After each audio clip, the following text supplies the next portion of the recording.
Bonjour à toutes et à tous, très heureuse de vous recevoir. Vous suivez votre émission Tête à Tête et vous êtes sur Vision 24 TV. Pour ce jour, nous recevons M.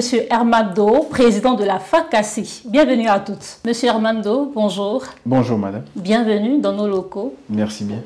Alors, vous êtes donc le président du conseil d'administration de la FACACI. Qu'est-ce que c'est que la FACACI? Merci bien déjà de me recevoir sur votre plateau.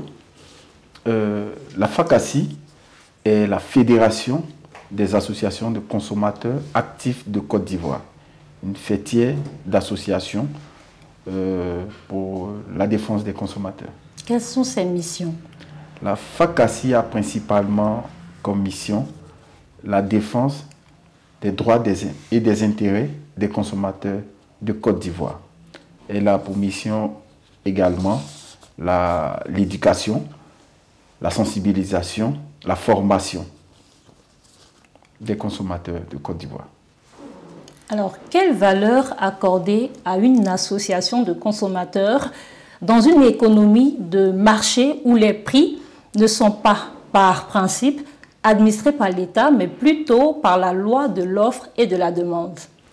Il faut dire que nous avons choisi une économie libérale en matière de commerce et les associations de consommateurs, principalement la FACACI, nous rentrons en contact avec les décideurs en vue de trouver un juste prix qui permettra de juguler un peu l'offre et la demande. Et dans cette dynamique, l'État a bien voulu sélectionner un certain nombre de produits dont les prix sont plafonnés. Et c'est dans cette dynamique-là que nous nous inscrivons, les produits de grande consommation. Donc, c'est le fruit des différents échanges entre l'État et les fédérations de consommateurs. On a envie de savoir le rôle des associations de consommateurs dans nos pays, dans le contrôle de la qualité des produits mis en vente sur nos marchés. Alors, il faut dire que selon les tests communautaires, les fédérations de consommateurs ont la possibilité de faire des contre-analyses. C'est dans cette dynamique-là que nous avons signé un certain nombre de conventions de collaboration pour la contre-analyse de certains produits que nous jugeons un peu douteux, mis à la disposition des consommateurs. Donc, la Fédération des consommateurs a la possibilité de faire des contre-analyses de ces produits et les rendre publics. Voilà. Contre-analyse de ces produits, est-ce que vous pourrez expliquer? Nous avons la possibilité de prendre un produit X, l'envoyer dans un laboratoire, demander une analyse de conformité de ce produit. Est-ce que ce produit répond aux critères sanitaires concernant la sécurité de cet aliment? Est-ce qu'il est bon pour la consommation ou il est bon pour l'utilisation de ce produit? Ce produit est bon pour la consommation des consommateurs. Le laboratoire nous donnera les résultats. S'il est bon, tant mieux. S'il n'est pas bon, alors on sera obligé d'aviser pour que le retrait de ce produit-là soit fait de manière systématique sur le marché. Vous parlez d'un programme intégré. Pourquoi cette mise en place de ce programme et pourquoi c'est destiné aux consommateurs? Alors, il faut dire que les fédérations de consommateurs, nous ne sommes pas des va-t-en-guerre. Nous ne sommes pas seulement là pour porter des critiques. Mais au niveau de la FACACI, nous avons initié ce programme de critique constructive. Quelle contribution nous apportons à l'État de Côte d'Ivoire? Nous ne sommes pas les adversaires, bien au contraire, les partenaires de l'État de Côte d'Ivoire. Et de notre position, nous devons apporter des éléments de solution qui pourront permettre aussi à l'État de faire le bonheur des consommateurs que nous sommes. C'est dans cette dynamique-là que nous sommes assis, nous avons réfléchi selon les tests réglementaires en vigueur pour concevoir ce programme. Et ce programme permettra à l'État de Côte d'Ivoire de générer une manne financière estimée à plus de 100 milliards de francs CFA. Et nous espérons que ces 100 milliards permettront de pouvoir réduire la cherté de la vie, contribuer à la réduction de la cherté de la vie par la subvention d'un certain nombre d'activités en termes de production, de financement, de subvention de produits. Alors, dans nos recherches, nous avons constaté que ce sont 10 programmes. C'est ça. Est-ce que ces 10 programmes-là sont conçus pour tous les pays de l'UEMOA ou spécifiquement pour la Côte d'Ivoire? Nous voulons commencer déjà par notre pays. Nous voulons commencer parce que la charité bien ordonnée commence par soi. Tout à fait. Voilà, donc nous voulons véritablement commencer en Côte d'Ivoire et au regard des résultats, étendre ça dans la sous-région. Parce que nous sommes altruistes. Nous n'allons pas penser seulement qu'à la Côte d'Ivoire. Voilà. Et donc, quelle est la procédure d'élaboration des programmes au sein de votre organisation? Y a-t-il eu des consultations, des séminaires de validation? Pas de séminaire de validation. Nous avons au sein de la FACACI, mis en place une cellule d'études, de projets. Alors, nous, au regard des tests réglementaires de la Côte d'Ivoire, oui, au regard des attentes des populations, au regard de plusieurs analyses que nous avons faites et de constats, nous avons élaboré ces projets dans le but de satisfaire les populations à travers l'acquisition de mannes financières qui permettront à l'État de Côte d'Ivoire de pouvoir faire le bonheur des populations que l'État s'évertue à le faire. Et donc, quels sont les participants représentants des consommateurs, les consommateurs? Les consommateurs, c'est spécifiquement les associations affiliées à la Fédération des associations de consommateurs actifs de Côte d'Ivoire, FACACI. Donc, ce projet-là est un pur projet de la FACACI, uniquement que de la FACACI. Expliquez-nous donc ce programme intégré. On a bien envie de savoir, les consommateurs nous regardent et on veut savoir beaucoup de choses. Et oui, ce qu'il faut retenir, ce programme-là permettra de créer, de générer des ressources additionnelles estimées à plus de 100 milliards de francs CFA. Nous avons déjà adressé un courrier à son Excellence, M. Alassane Ouattara, président de la République de Côte d'Ivoire, et nous avons jugé opportun de lui accorder la primeur de ce projet. Donc, nous allons demander aux consommateurs de souffrir le temps que le président de la République nous reçoive afin que nous puissions dérouler tous ces 10 programmes-là à l'État de Côte d'Ivoire. On vous prie quand même, vu que vous êtes là, oui, voilà, de lever un coin de voile sur le contenu du programme, pardon. Je préfère que, parce que le courrier que nous avons adressé au président de la République, nous avons dit dans ce courrier-là que nous allons dérouler exclusivement ce projet, ce programme-là au président de la République. Alors, ce serait vraiment désobligeant qu'on déroule et que le président, ça nous portera en faux. Donc, nous pensons que le président vraiment trouvera le temps de nous recevoir pour pouvoir échanger là-dessus. Et nous souhaitons que ce soit le président lui-même qui l'annonce à la population.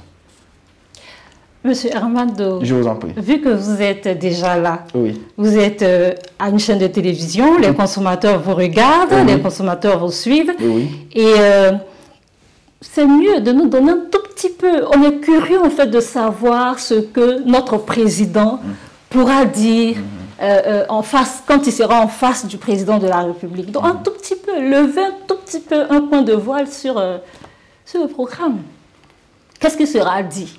Moi qui suis un consommateur, je vous regarde. Je suis curieux de savoir ce que mon président pourra dire voilà, en face du président de la République de Côte d'Ivoire. Lorsque nous serons en face du président de la République, nous allons parler des 10 programmes lesquels que nous avons conçus dans l'optique d'apporter notre touche à l'édifice, contribuer à la réduction de manière drastique de la cherté de la vie, parce que cette manne financière, elle est annuelle. Donc, comme vous m'avez demandé de vous donner un brin, il faut savoir que cette manne financière-là, elle elle n'est pas de manière statique, mais elle est annuelle. Et au fil des ans, le coût va monter. Voilà. Donc, ce sera vraiment bénéfique pour les consommateurs. Ça sera vraiment, vraiment bénéfique pour les consommateurs parce que plus de 100 milliards, nous avons voulu rester modeste pour dire 100 milliards. Mais je pense que l'État de Côte d'Ivoire, après avoir vu et statué sur ce projet-là, verront que c'est plus de 100 milliards par an. Voilà ce que je peux dire. D'accord. Et quelles sont les mesures que vous pouvez suggérer au gouvernement à propos de la cherté de la vie? Voilà, ça, je tenais à vous dire merci. Parce que concernant ce sujet, nous avons beaucoup réfléchi là-dessus. Nous pensons que l'État de Côte d'Ivoire a la possibilité de pouvoir, un tant soit peu, réduire le coût de la vie. Aujourd'hui, nous n'arrivons pas à comprendre comment est-ce que la Côte d'Ivoire peut ne pas être autosuffisante en riz, avec tous ces bas-fonds que nous avons. Mais le problème, c'est nos agriculteurs qui n'ont pas les ressources nécessaires pour pouvoir faire des productions en quantité. Alors, c'est désobligeant de voir qu'en Côte d'Ivoire, un grand pays comme la Côte d'Ivoire, quand même dans la sous-région, il y a des agriculteurs qui travaillent encore à la daba et à la machette. C'est désobligeant. L'État peut subventionner des machines pour labourer, pour s'aimer en même temps. Voilà pourquoi nous avons travaillé sur ces 10 programmes pour permettre à l'État d'avoir au moins 100 milliards par an. Et ces 100 milliards permettront à l'État de Côte d'Ivoire de pouvoir aider les producteurs. Bien évidemment, nous demandons qu'il y ait un suivi, évaluation de tout ce qui sera mis à la disposition de ces producteurs. Mais ça encouragera les producteurs. Et qui sait, demain, nous tous, nous pouvons nous mettre aussi à l'agriculture. Voilà, donc une fois que ce secteur d'activité-là nourrit convenablement son homme, moi je pense que beaucoup s'y mettront. Et lorsqu'on voit que l'État appuie ses agriculteurs, beaucoup viendront à l'agriculture, qui n'est pas un saut métier, bien au contraire. Bien au contraire. Donc il y a cela, il faille que l'État accompagne véritablement les consommateurs, les producteurs. Les producteurs, lorsque la production est suffisante, quand nous regardons la Chine vend le surplus de sa production. Nous avons connu la hausse du prix du riz parce que la Chine avait jugé que sa production n'était pas suffisante au regard du coronavirus qui était là, il fallait sécuriser son stock. Les répercussions, c'est nous qui l'avons fait. Mais si nous, Côte d'Ivoire, nous arrivons à être autosuffisants et arrivons même à produire plus, nous pourrons desservir la sous-région. Donc, c'est véritablement le souci que nous avons et c'est pour cela, nous, à la FACACI, nous travaillons, nous bataillons pour que on puisse apporter notre contribution à l'édifice. Voilà d'où la présentation du programme. Alors moi, j'ai envie de savoir comment les consommateurs peuvent vous saisir si éventuellement ils ont des plaintes à déposer. Ok. À ce niveau, nous avons mis en place un certain nombre de canaux de communication. Nous avons le compte Facebook, nous avons un site internet, nous avons UWeb TV, nous avons même mis en place une académie qui permettra aux consommateurs de venir se former, d'avoir l'information juste. Avec aujourd'hui les réseaux sociaux, souvent on a des appréhensions, des doutes, ce qu'on écoute, c'est vrai ou c'est faux. Mais avec l'académie, ce sera les industriels même qui se prononceront sur les questions. Ce sera les autorités. Voilà. Donc, ça sera l'information vraie au niveau de cette académie. Et toutes les informations que nous balançons sur notre compte Facebook émanent soit des institutions directement, soit des entreprises, soit des trucs, soit des recherches que nous avons faites. Voilà. Donc, il faut dire que nous sommes situés au plateau, l'immeuble Cérison, au 3e étage, juste en face de la police municipale du plateau. Alors, le numéro de téléphone, c'est le 27 24 57 10 75. Je vais reprendre. Oui. 27 24 57 10 75. C'est bien ça. C'est le numéro sur lequel vous êtes joignable. Joignable. Voilà. Et en ce qui concerne, nous avons mis aussi des canaux de communication digitaux. Donc, nous avons le site internet qui est www.fakassi.ci. Nous avons la page Facebook qui est Fakassi officiel. Oui. Et ce qui concerne l'académie, le site internet de l'académie, c'est www.akassi.net. Alors, www.fakassi.ci, c'est le site internet. La page Facebook, Fakassi officiel. Ok. Et le site www.akassi.net. Voilà, ça c'est le site de l'académie que nous avons mis en place. Ok. Voilà. Merci bien. Je vous en prie. Alors, Monsieur le Président, nous tirons allègrement vers la fin de cette émission. Avez-vous un appel à lancer et à qui l'adressez-vous? Nous lançons un appel à la présidence de la République de Côte d'Ivoire afin de pouvoir présenter le fruit de tout notre travail qui contribue à aider la population.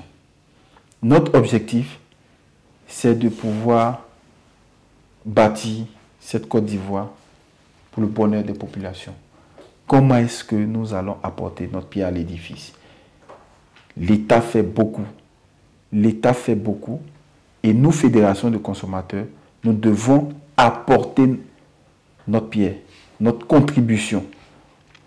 Et c'est pour cela que nous demandons à la présidence de la République de bien vouloir nous écouter, voir ce que nous proposons, faisons comme proposition, et tout cela pour le bien-être des consommateurs. Et j'ai une dernière question. Allons-y. Est-ce que les consommateurs auront un retour de votre entretien avec le président de la République de Côte d'Ivoire? Parce que nous savons qu'il va vous recevoir. Ok. Est-ce qu'ils auront un retour?